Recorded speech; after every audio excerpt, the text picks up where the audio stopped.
জয় শ্রীকৃষ্ণ। রাধে রাধে। নমস্কার প্রিয় দর্শক বন্ধুগণ, আমাদের এই রুদ্রবাণী চ্যানেলের আরও একটি নতুন দিনের নতুন আধ্যাত্মিকমূলক পুরাণ ব্যাখ্যা পর্বে আপনাদের সবাইকে জানাই স্বাগতম। আশা করছি আপনারা সকলেই মূলত ভালো আছেন, আপনারা সকলেই সুস্থ আছেন। বন্ধুরা, আজ পবিত্র সোমবার। আজকের এই প্রভাতে আমরা সকল সনাতনী ভাই বোনেরা জীবনে অদ্যম সাহস, সঠিক বুদ্ধি এবং জ্ঞানের সন্ধানে আমরা এক বিশেষ শিবের তথা মহাদেবের বিশেষ কিছু মন্ত্র শ্রবণ করতে চলেছি তথা জপ করতে চলেছি। আপনার জীবনে যদি চলে নানান রকম দুঃখ কষ্ট, দারিদ্রতার অন্যতম সংহার, জীবনে যদি শান্তিটুকুর খোঁজে আপনারা থাকেন, মহাদেবের যদি আশীর্বাদ আপনারা যদি পেতে চান, কৃপা যদি আপনাদের চান, যদি সংসারে বজায় থাকে, তাহলে বলবো আজকের এই মন্ত্রটি একান্তই আপনাদের ক্ষেত্রে একটা অন্যতম দায়িত্ব হিসেবে পরিব্যাপ্ত হবে।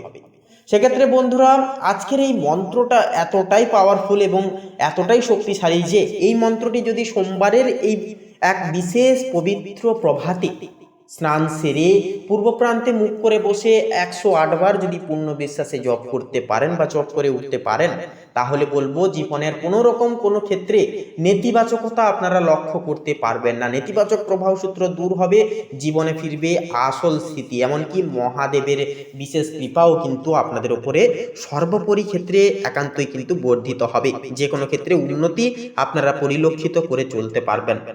তো চলুন বন্ধুরা, অতি বিলম্ব না করে আজকের এই আধ্যাত্মিক যাত্রা শুরু করা যাক। তার আগে বলি, আমাদের আজকের এই পর্ব ভালো লাগলে অবশ্যই কমেন্ট বক্সে লিখে যাবেন হর হর মহাদেব জয়, সবার বড় ঠাকুর শনিদেবের জয়, অবশ্যই লিখে যাবেন। শনিদেবের কৃপায় এবং মহাদেবের কৃপায় জীবনে কিন্তু উর্বরতা প্রাপ্তি ঘটবে, জীবনে একটা উন্নতি আপনারা কিন্তু পরিসংস্থান করে লক্ষ্য করে চলতে পারবেন। এর পাশাপাশি আমাদের এই রুদ্রবাণী চ্যানেলটিকে সাবস্ক্রাইব করে অল অপশানে সিলেক্ট করে আমাদের পাশে থাকতে বন্ধুরা ভুলবেন না। তো চলুন বন্ধুরা, এবারে আজকের এই পবিত্র যাত্রাটি শুরু করা যাক। ওম নমো ভগবতে বাসুদেবায়। জয় শ্রীকৃষ্ণ। রাধে রাধে। ওম তৎপুরুষায় বিদ্মহে মহাদেবায় ধীমহি তন্নো রুদ্র প্রচোদয়াৎ। ওম তৎপুরুষায় বিদ্মহে মহাদেবায় ধীমহি তন্নো রুদ্র প্রচোদয়াৎ। ওম তৎপুরুষায় বিদ্মহে মহাদেবায় ধীমহি তন্নো রুদ্র প্রচোদয়াৎ।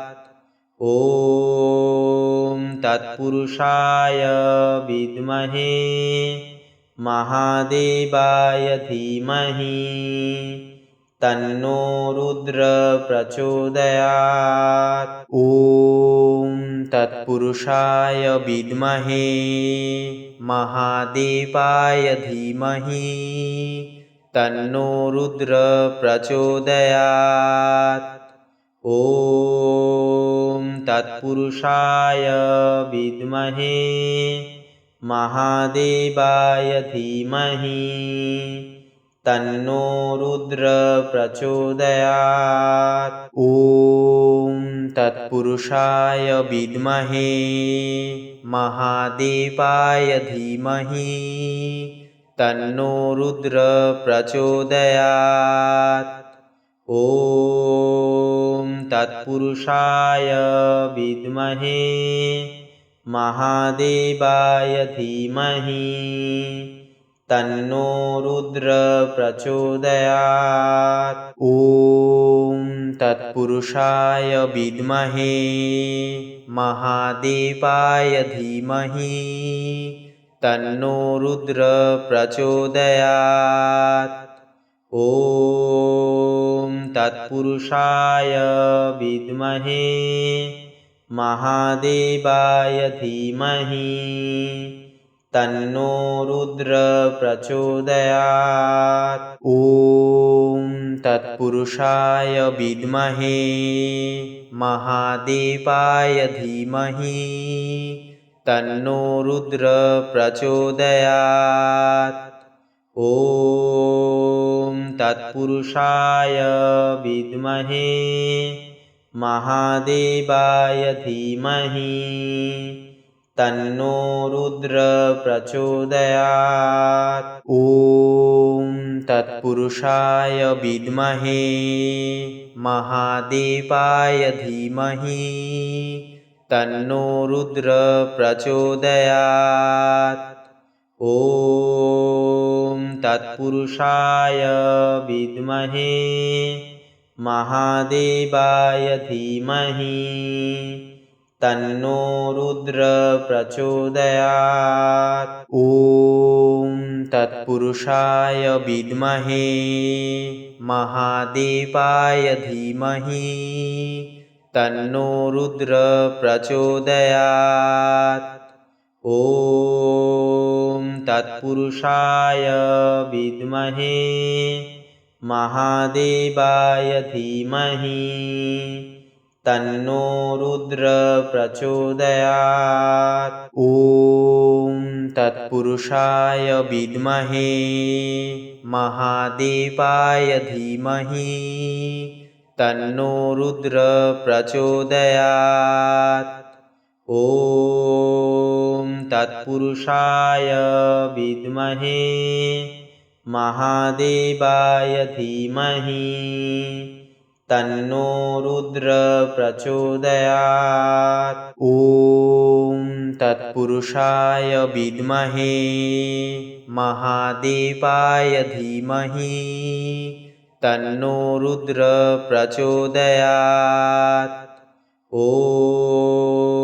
तत्पुरुषाय विद्महे महादेवाय धीमहि तन्नो रुद्र प्रचोदयात्। ॐ तत्पुरुषाय विद्महे महादेवाय धीमहि तन्नो रुद्र प्रचोदयात्। ॐ तत्पुरुषाय विद्महे महादेवाय धीमहि तन्नो रुद्र प्रचोदयात्। ॐ तत्पुरुषाय विद्महे महादेवाय धीमहि तन्नो रुद्र प्रचोदयात्। ॐ तत्पुरुषाय विद्महे महादेवाय धीमहि तन्नो रुद्र प्रचोदयात्। ॐ तत्पुरुषाय विद्महे महादेवाय धीमहि तन्नो रुद्र प्रचोदयात्। ॐ तत्पुरुषाय विद्महे महादेवाय धीमहि तन्नो रुद्र प्रचोदयात्। ॐ तत्पुरुषाय विद्महे महादेवाय धीमहि तन्नो रुद्र प्रचोदयात्। ॐ तत्पुरुषाय विद्महे महादेवाय धीमहि तन्नो रुद्र प्रचोदयात्। ॐ तत्पुरुषाय विद्महे महादेवाय धीमहि तन्नो रुद्र प्रचोदयात्।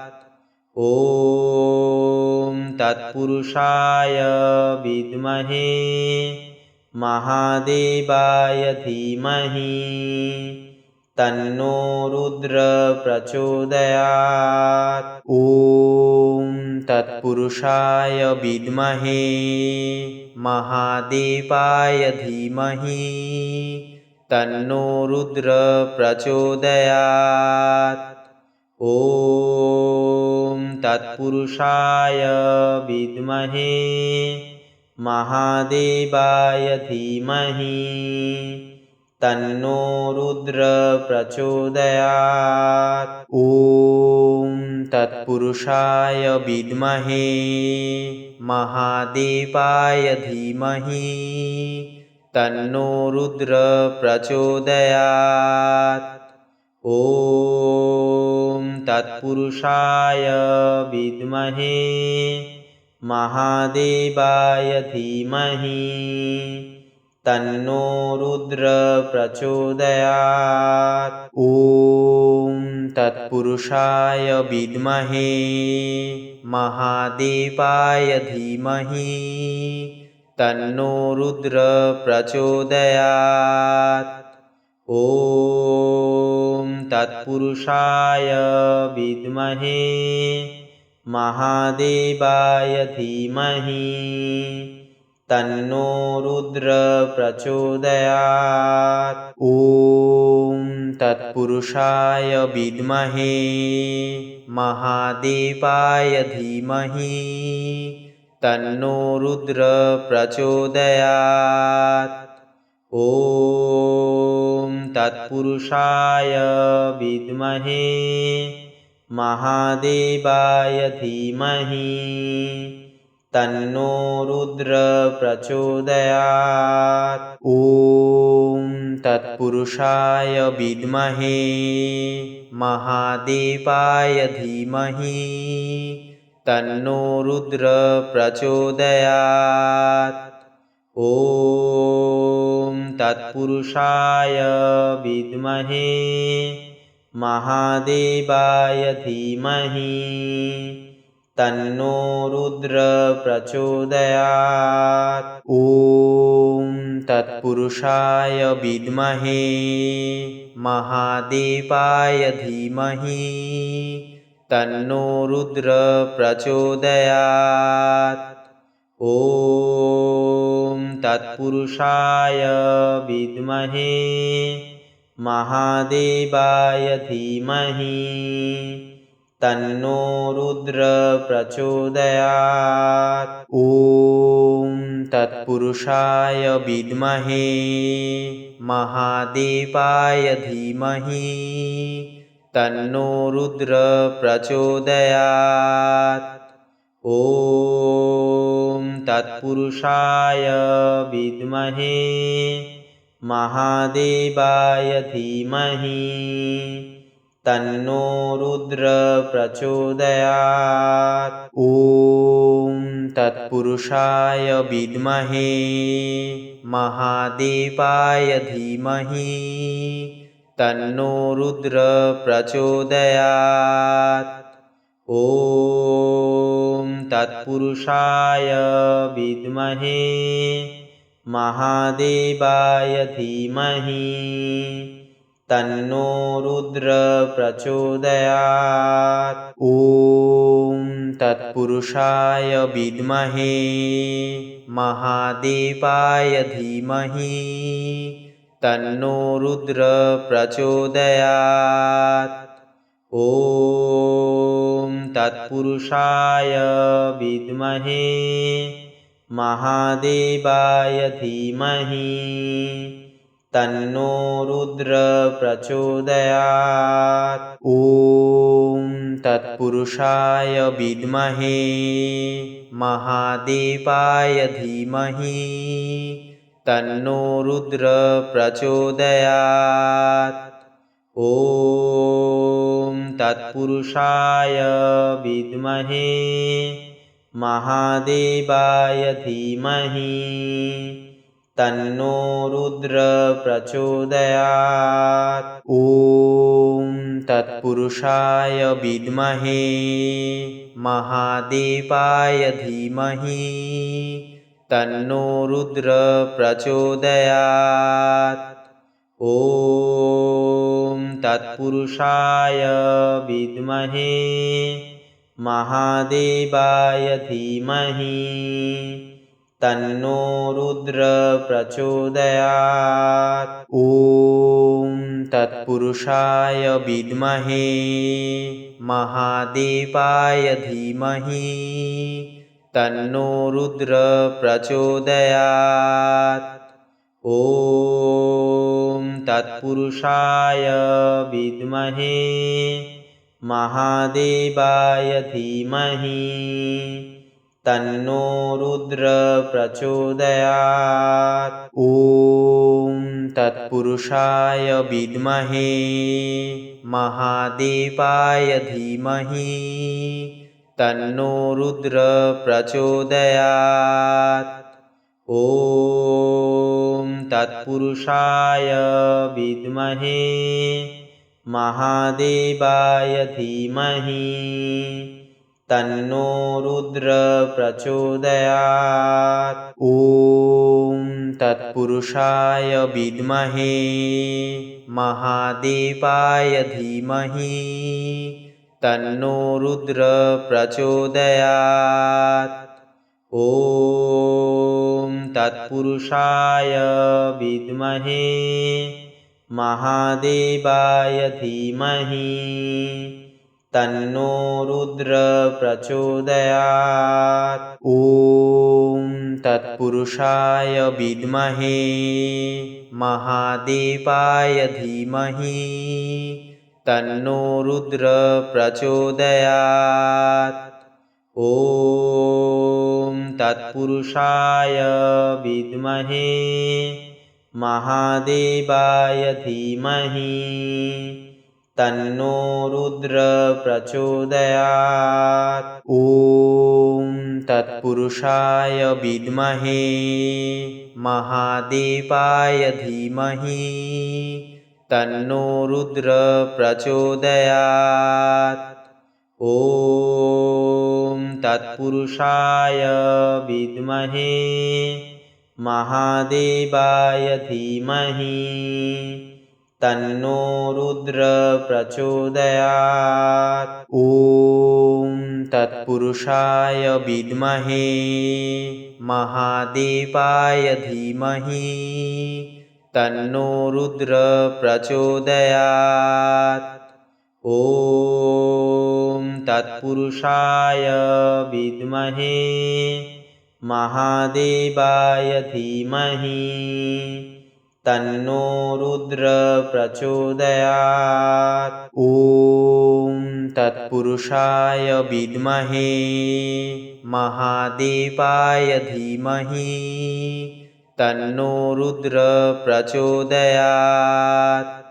ॐ तत्पुरुषाय विद्महे महादेवाय धीमहि तन्नो रुद्र प्रचोदयात्। ॐ तत्पुरुषाय विद्महे महादेवाय धीमहि तन्नो रुद्र प्रचोदयात्।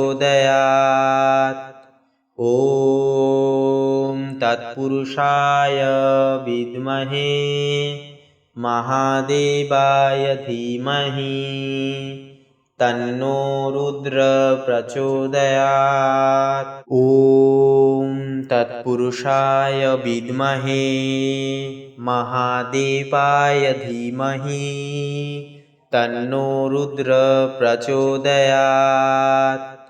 ॐ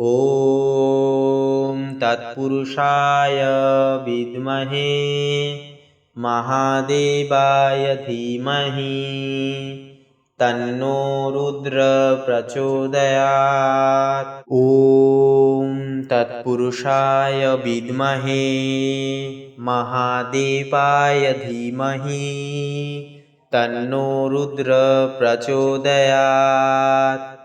ॐ तत्पुरुषाय विद्महे महादेवाय धीमहि तन्नो रुद्र प्रचोदयात्। ॐ तत्पुरुषाय विद्महे महादेवाय धीमहि तन्नो रुद्र प्रचोदयात्। ॐ तत्पुरुषाय विद्महे महादेवाय धीमहि तन्नो रुद्र प्रचोदयात्। ॐ तत्पुरुषाय विद्महे महादेवाय धीमहि तन्नो रुद्र प्रचोदयात्।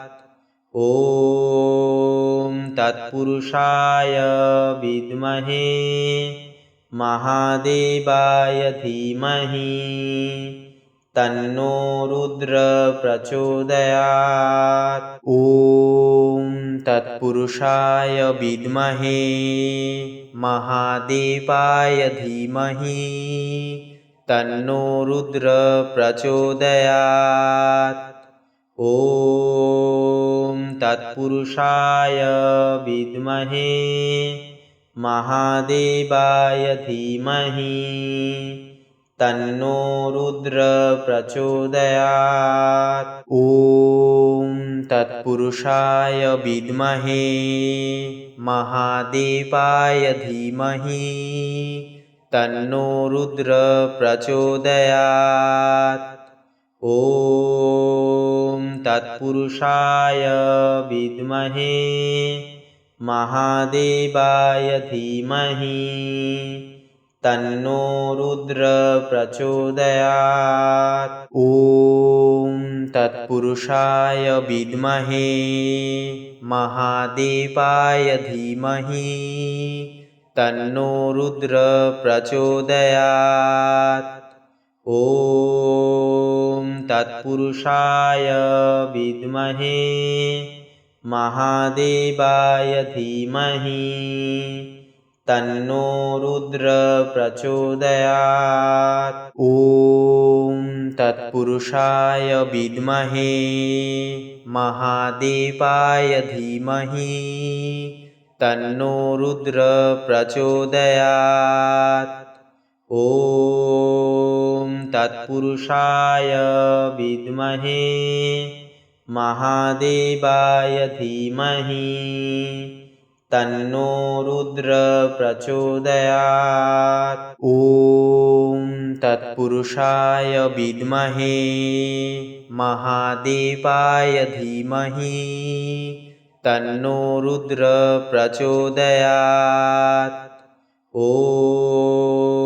तत्पुरुषाय विद्महे महादेवाय धीमहि तन्नो रुद्र प्रचोदयात्। ॐ तत्पुरुषाय विद्महे महादेवाय धीमहि तन्नो रुद्र प्रचोदयात्।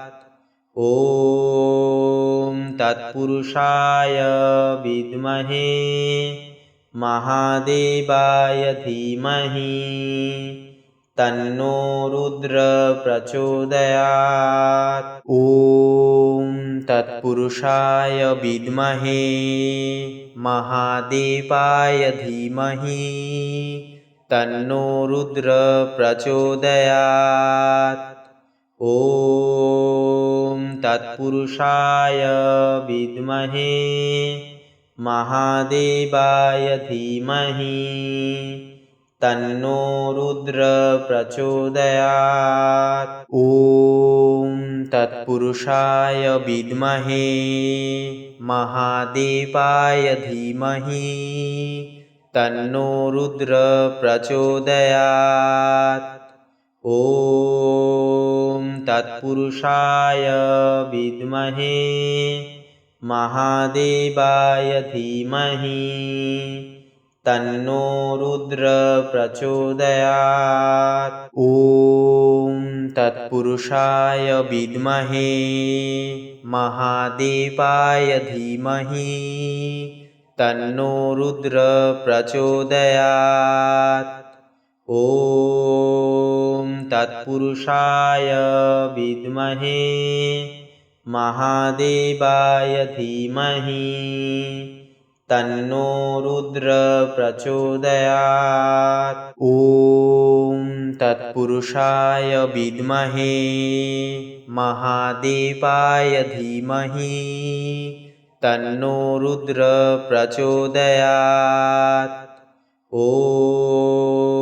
तत्पुरुषाय विद्महे महादेवाय धीमहि तन्नो रुद्र प्रचोदयात्। ॐ तत्पुरुषाय विद्महे महादेवाय धीमहि तन्नो रुद्र प्रचोदयात्। ॐ तत्पुरुषाय विद्महे महादेवाय धीमहि तन्नो रुद्र प्रचोदयात्। ॐ तत्पुरुषाय विद्महे महादेवाय धीमहि तन्नो रुद्र प्रचोदयात्। ॐ तत्पुरुषाय विद्महे महादेवाय धीमहि तन्नो रुद्र प्रचोदयात्। ॐ तत्पुरुषाय विद्महे महादेवाय धीमहि तन्नो रुद्र प्रचोदयात्। ॐ तत्पुरुषाय विद्महे महादेवाय धीमहि तन्नो रुद्र प्रचोदयात्। ॐ तत्पुरुषाय विद्महे महादेवाय धीमहि तन्नो रुद्र प्रचोदयात्। ॐ तत्पुरुषाय विद्महे महादेवाय धीमहि तन्नो रुद्र प्रचोदयात्।